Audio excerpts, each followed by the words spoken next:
This week, the FBI director grilled on Capitol Hill over the agency's alleged targeting of Catholics. A college director of diversity, equity, and inclusion programs says she was fired for sounding the alarm on campus antisemitism. And the ACLU sues the state of Iowa to keep sexualized content in the classroom. Those stories and much more coming up on The Lion Week in Review. Welcome in to this week's edition of The Lion Week in Review. It's a weekly look at the culture, the courts, your state capitol, and your kids. I'm Chris Stigall. Now, let's meet our panel, some of the men and women behind the stories at readlion.com. With us today, Michael Ryan, executive editor, Josh Mann, managing editor, and Faith Perkins, staff writer at The Lion. Welcome to all of you. Thank you. You bet. Lots of news. There always is at readlion.com. It's popping every day. How many stories on average now? First of all, I'll just ask Josh, are you guys producing, would you say, a day with your growing staff? I mean, if people haven't been to your site, they should, because it's constant.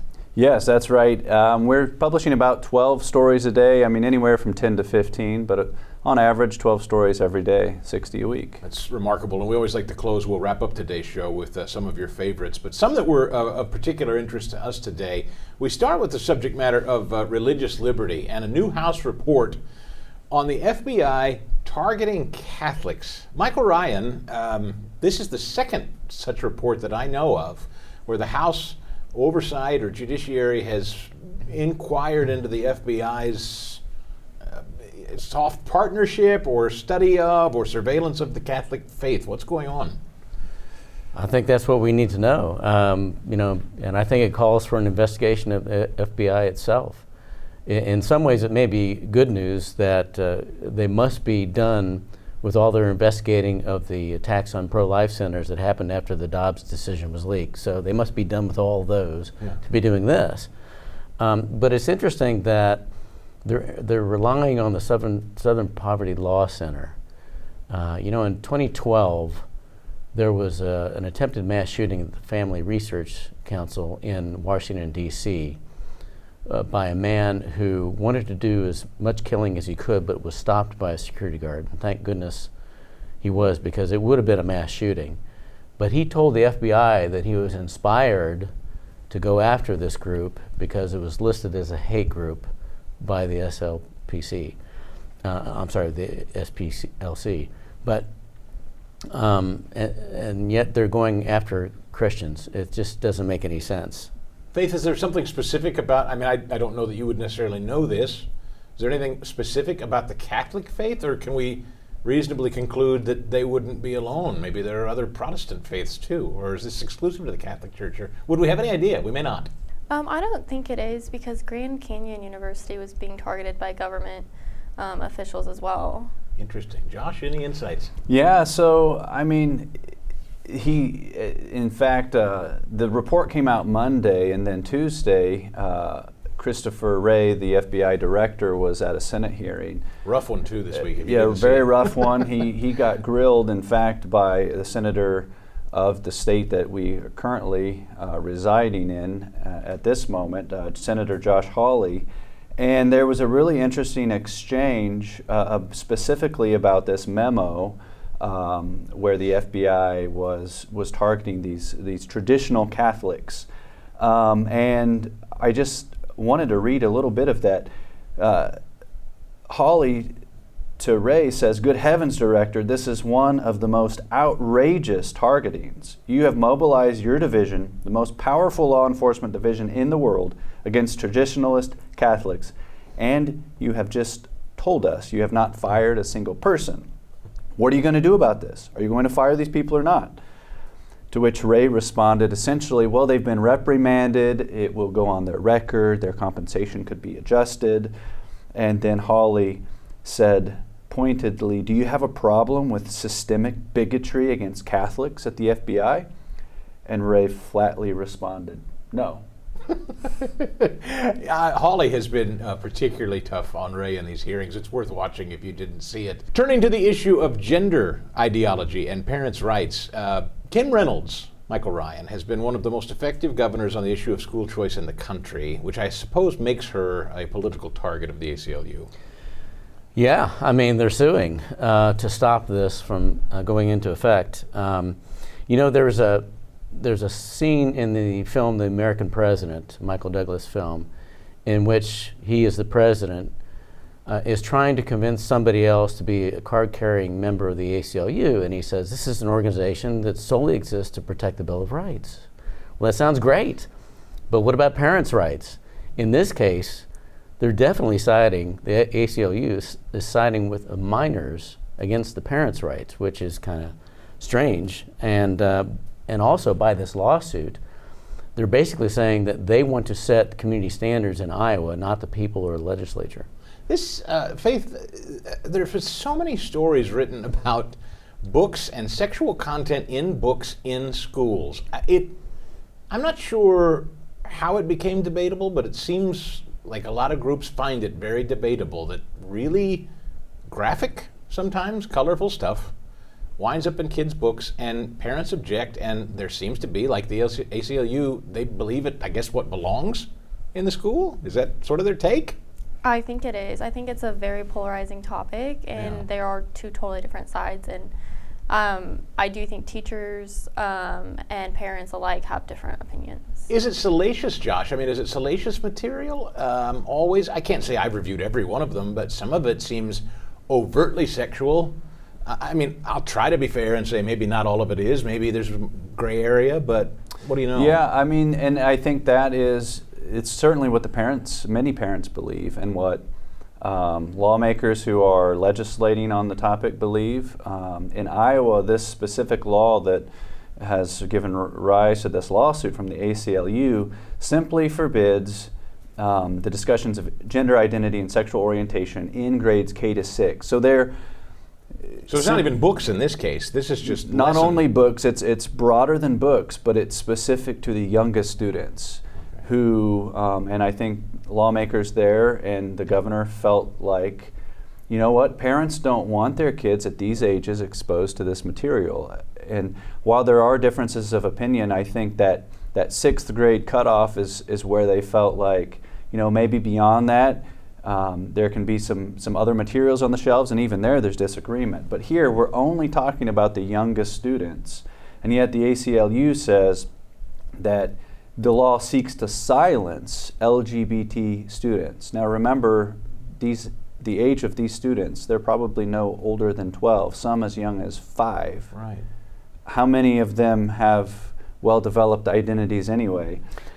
Michael, I don't understand where it comes from. I don't know, maybe I'm an old guy who just doesn't get it, but I don't understand where the push, the focus, the obsession with these sexualized discussions, sexually charged discussions with young kids. I don't know where it comes from. Do you have a sense of where it's coming from? Well, it's certainly coming from the left, and that might include the American Library Association, which seems to have the view that anything goes. I mean, no book can be denied anyone of any age. And the real core question here is not necessarily what books are appropriate and which aren't. It's who decides that. Yes. You know, is it going to be the ALA? Is it going to be the ACLU? Is it going to be parents? Is it going to be communities who used to have something to say about community standards? There's another story working at readline.com that I would call your attention to today. It's on a TikTok influencer who's now talking about detransitioning. This is a fairly new word to a lot of us as we're trying to understand the whole concept of gender identity struggles and kids transitioning or wanting to become a different gender. Now there are kids who have reached a certain age, Faith, they made a mistake, or they feel they made a mistake and they want to go back to the gender they were born, and they're having terrible troubles doing so, and they're trying to tell their story. You guys have written a story about that at the Lion. We have, and it's a story we've written multiple times. And I think the common occurrence here is that they get a lot of support when they are transitioning, but then when they ask to detransition, the support's gone. How strange. What's the justification for it, Josh? They're fine with giving kids a voice if they don't want to be the gender they were born, but they don't seem excited to tell the story of kids that regret that they took the plunge. It seems like, according to the detransitioners who I've heard speak on this, they're kind of in between. They're in no man's land because they had a lot of support from the left when they were transitioning. They were encouraged by doctors, troublingly so, by the way. Sometimes it was very easy for them to get access to life-altering drugs. In this case, this young woman, Nikita Tehran, was, I think she began hormone therapy at age 18, but anyway, by 19, she had a doctor who performed a double mastectomy. Wow. She had complications from that surgery, and she talks about this. We talk about what she said in our article that included some kind of internal bleeding the day of the surgery. She had to be rushed in for an emergency follow-up surgery, and she expressed regret. It didn't seem to solve the problems that she had, and the big thing, her big point was, she realized she had childhood trauma that led to gender dysphoria, where and so she was really seeking to solve a problem in her life and with her mental illness through transitioning. And she realized that wasn't the answer. And so she said, in fact, I wish they would have stopped me about the medical professionals in her life. You know, Michael, I think back to my time in high school, public high school, and I know kids still do this today with more advanced dolls. They replicate in family consumer science courses and things like that, they'll replicate for high school kids what it is to spend time caring for a baby. And I think the implication of the lesson is this is work, and kids are a lot of work, and you should think about what it means to have a baby at your young age, I think is the point of it, I think. And or maybe not. But anyway, my point in setting that up is, yet we don't want to present a clear picture, a total picture of, if you want to say positives of gender transition, we don't want to give a clear picture of the negatives too. Yeah, I didn't get any of those lessons. I'm the last of 6 boys. Okay. And I was pretty much told not to have babies. You know, and the thing is about this detransitioner we wrote about, she said, you know, I wish they had seen all the red flags with my emotions. And you have to wonder, why wouldn't those red flags show up in front of medical professionals? Yes. If somebody's going into very serious, permanent, disfiguring surgery and is showing a lot of emotion about it, you would hope that somebody going into that kind of surgery would be more clear-eyed and level-headed about it, and maybe a little bit older. Kayleigh McEnany was telling a story the other day, a former Trump press secretary, of getting her young daughter ready to leave the house. And she said, go get dressed. And so she got dressed up as a mermaid. And so she was going to go out into the world as a mermaid in the cold of winter. And her point was, she can't choose her clothes. How could she possibly choose her gender? Yeah, what a great point. The Catholic faith in particular has been in the news a lot. We led with a Catholic school story, or Catholics in general being targeted by the FBI. Now we pivot to a Catholic school. It's interesting when it comes to kind of politics and the cultural issues of the day. Different, I don't know if you want to say churches or schools within the Catholic tradition vary, and this is one of those surprising ones from St. Mary's College in Indiana, I believe it is. Josh, talk about what's going on there. Yeah, so this is a sister college to Notre Dame, and it's an all-women's college. And so, ironically, this all-women's college, which is, I guess, one of fewer than 30 left in the United States, is going to begin to admit biological males who identify as women. And so this announcement was made, I believe, just a couple of days before Thanksgiving. Now, as you can imagine, alumni to the school are beside themselves, many of them who are women who chose a women's college for, obvious reasons.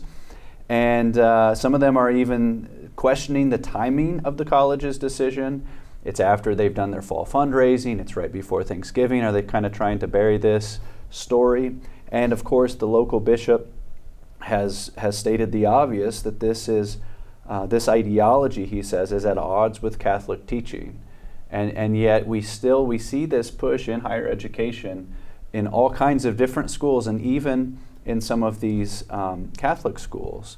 And so, faithful Catholics or Catholics faithful to traditional doctrine are pushing back and saying, wait a minute. Faith is the woman on the panel. I have to ask you, as you've reported on these stories, because they're frequent, these all girls, all women's schools admitting men, or biological men now acting as women, competing against other women, are you getting the sense that women, be they on college campuses or in the public space, is there a pushback yet, or how do you see it, particularly as a woman? Are women getting louder in resistance to this, or do you think there's still a culture of passivity when it comes to this subject?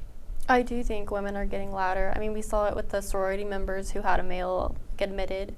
They filed a lawsuit. Women in sports are refusing to compete. I think they are getting louder and their voices are being heard.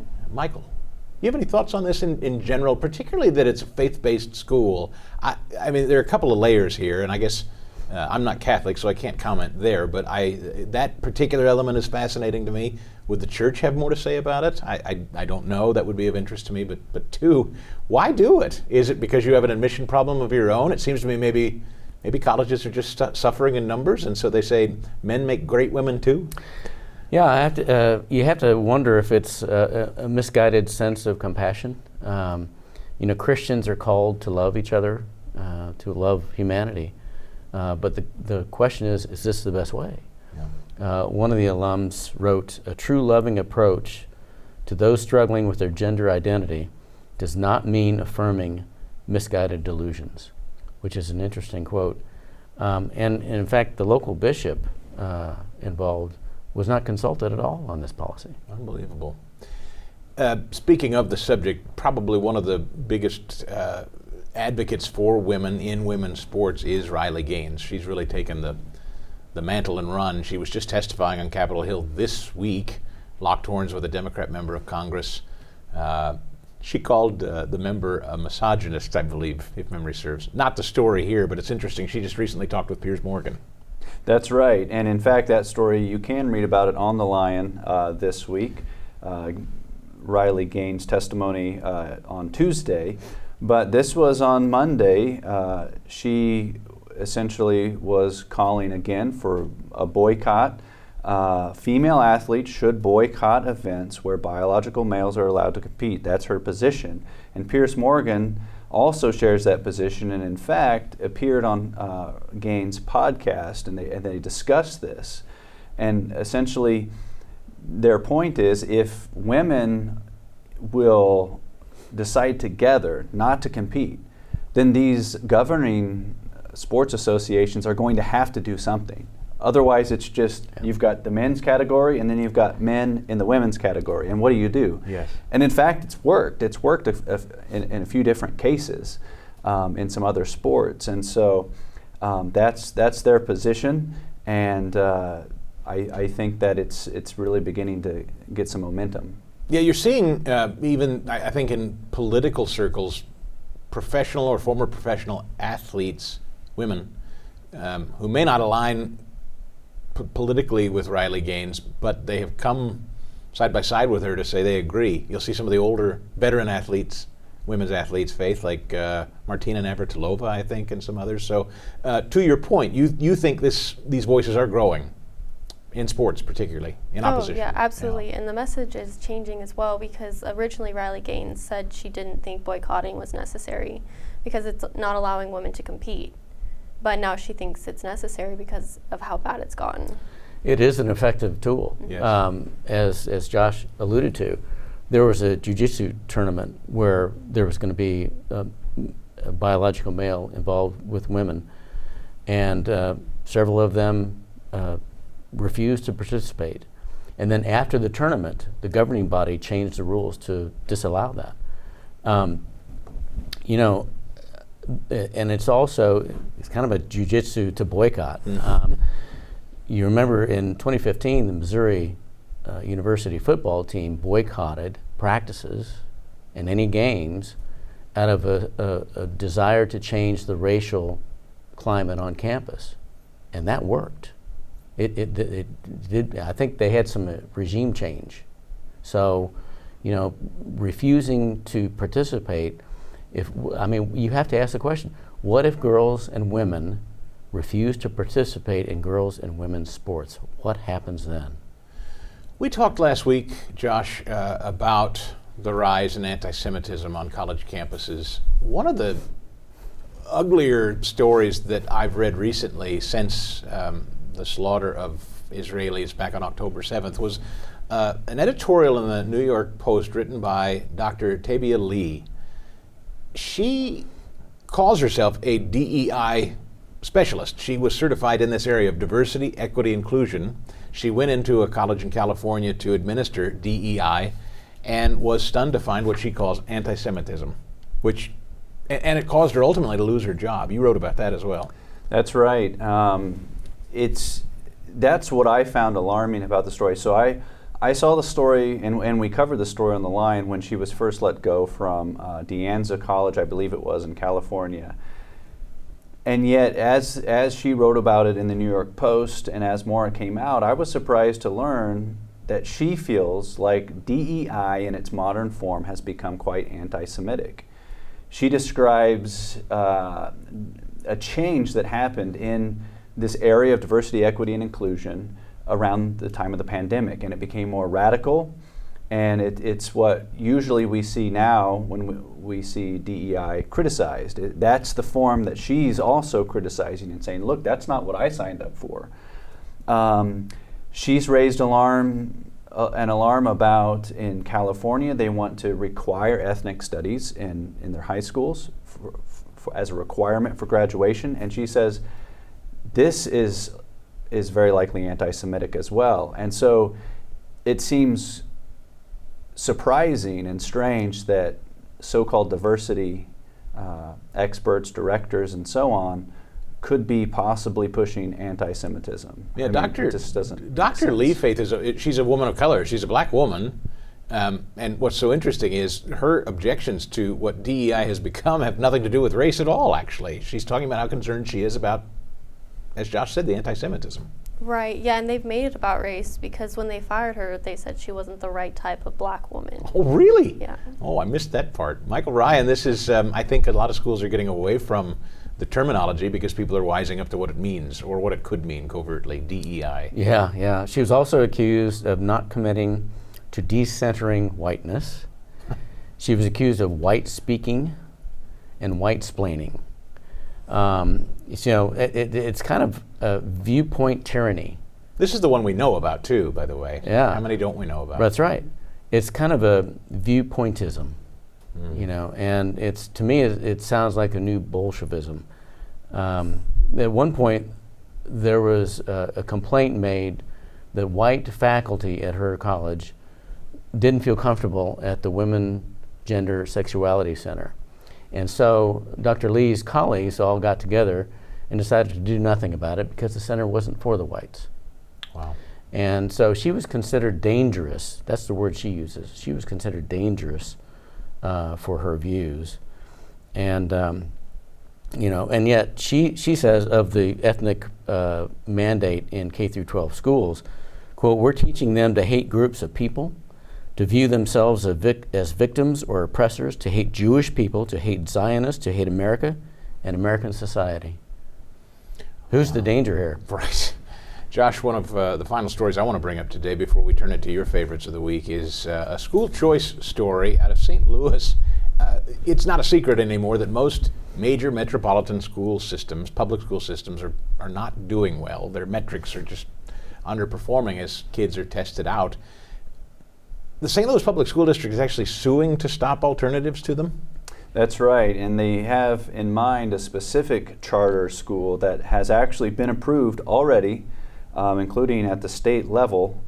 And essentially their complaint is, we didn't know about this, although allegedly some of their board members were present at a meeting in which the charter school was approved. So if that's true, they did know about it. They just didn't have maybe a piece of paper that said so.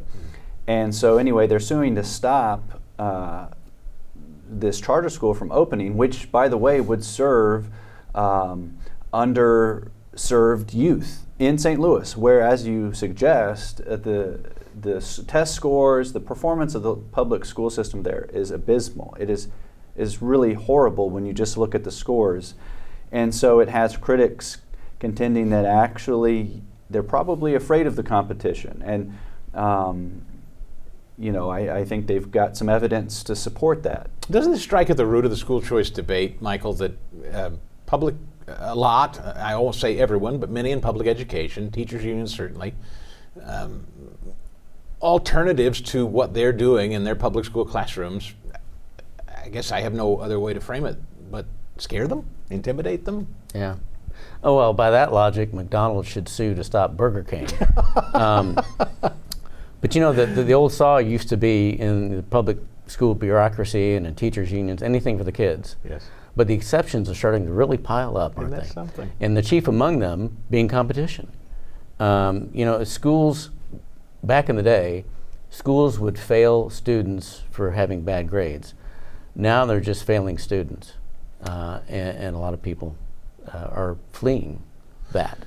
So those are just some of the headlines that I found particularly interesting. I wanted to call to your attention. But as we like to do here before we wrap up, I like to ask the team who writes these stories at The Lion what their favorites of the week are. So Faith, we start with you. Is there a particular story you'd point the viewers and the listeners to today? Yeah, so my favorite of the week is titled she was close to being aborted, but her mom chose life. Now she helps others do the same. Interesting. And that story is about someone who has kind of had a conversion, I would assume, on the life issue. Yeah, she's pro-life. Yep. Yeah, that sounds fascinating. Michael? I'd have to say it was one of the stories we talked about, and that is the crackdown on Catholics. It's a scary, scary thing that our government is doing. We need to get to the bottom of it, and it's something, with so many things going on, it'd be so easy for this to fall through the cracks and not get looked into. And I think it's important that it get looked into. Josh? We have a story about a Congressional Award gold medalist who she was recognized over the summer, but just recently kind of her story is coming out. She was homeschooled, and she had different learning disabilities, and her single mother raised her, and they even had a short stint of homelessness. So somebody who really overcame the odds, and whose mother recognized early on that she needed a unique and alternative form of education. And this young woman is thriving, and it's a very hard-earned award, and they emphasize earned. And so just an impressive young lady and a nice positive story this week. I was going to say, that's what The Lion has. It doesn't offer just all the things that might concern or alarm us, but it has a lot of great positive stories too. And I do hope you'll check them all out. Panel, thanks for your time today. Thank you. Appreciate your work. And that'll do it for all of us this week. I hope you'll keep up to date on all of these stories and so many more every single day. The latest news is always at readlion.com. For all of us at The Lion, thanks for downloading the show. We'll see you next time.